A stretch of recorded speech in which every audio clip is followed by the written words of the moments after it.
నమస్తే, మీ mask mummy 999 ఛానల్కి స్వాగతం. మనకి షార్ట్ వీడియోలో చెప్పాను కదండి, మజ్జిగ ఆయిల్ తయారు చేసి చూపిస్తానని.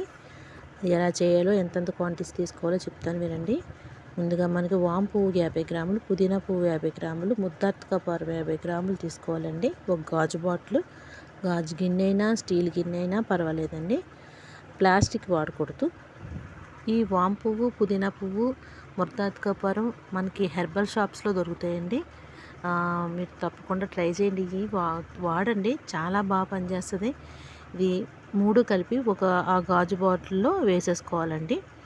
ఇది దంచి ఇలాగ పేపర్లో వేసి దంచనే వేసుకోవచ్చు, డైరెక్ట్ అనే వేసేసుకోవచ్చు. కొద్దిగా కరుగుతుంది. అలా కరిగి మనకి వాటర్ లాగా అయిపోద్దండి. ఇప్పుడు చూడండి, కోకోనట్ ఆయిల్ ఎలా ఉంటుంది అలాగా మంత్ స్ప్రెడ్ అయిపోయి వాటర్లా వచ్చేస్తుంది. మీకు చెప్పాను ఇది ఎలా యూజ్ అవుతుంది, మనకి ఎలా పనిచేస్తుందో మీకు చెప్పాను ఆల్రెడీ.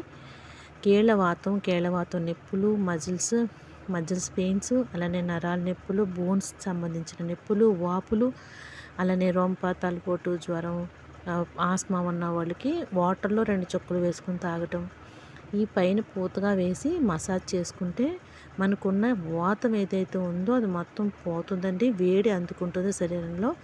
ఇది ముద్దార్థ కపారం ఉంటుంది కాబట్టి ఇందులో మనం రాసుకున్నాక మన చుట్టుపక్కల ఎక్కడ కూడా దోమలు కూడా ఉండవండి, అంత పవర్ఫుల్గా ఉంటుంది. అలానే ఇది మండుతుంది లైట్గా, ఏదన్నా కంట్లోకి వెళ్ళినా ఏదైనా స్కిన్ మీద తగిలినా కూడా కొద్దిగా మండుతుంది, అంత బాగా పనిచేస్తుంది. చూసారా వాటర్ లాగా ఎలాగ మనకు కనిపిస్తుందో, అది ట్రాన్స్పరెంట్గా ఉంటుందండి, చాలా నీట్గా తయారైపోతుంది. అలా కలిపేసుకొని మనం పక్కన పెట్టుకుని ఒక 10 నిమిషాలు అలా వదిలేస్తే మనకి మంచిగా ప్యూరిఫై అయిపోద్ది అండి, మొత్తం కరిగిపోద్ది. మీరు కూడా ఇది ట్రై చేయండి. బయటతోనే మజిల్ ఆయిల్స్, పెయిన్స్ కిల్లర్స్ ఇవన్నీ వాడటం మానేసి ఇలాంటివి తయారు చేసుకోండి. మనం ఎక్కువ మెడిసిన్స్ మీద ఆధారపడకూడదు.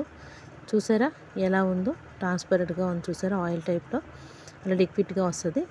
మీరు స్పూన్ పెట్టేసుకున్నా లేదంటే వేరే బాటిల్లో కూడా ట్రాన్స్ఫర్ చేసుకుని వాడండి. ఇది ఎలా ఉందో నాకు చెప్పండి.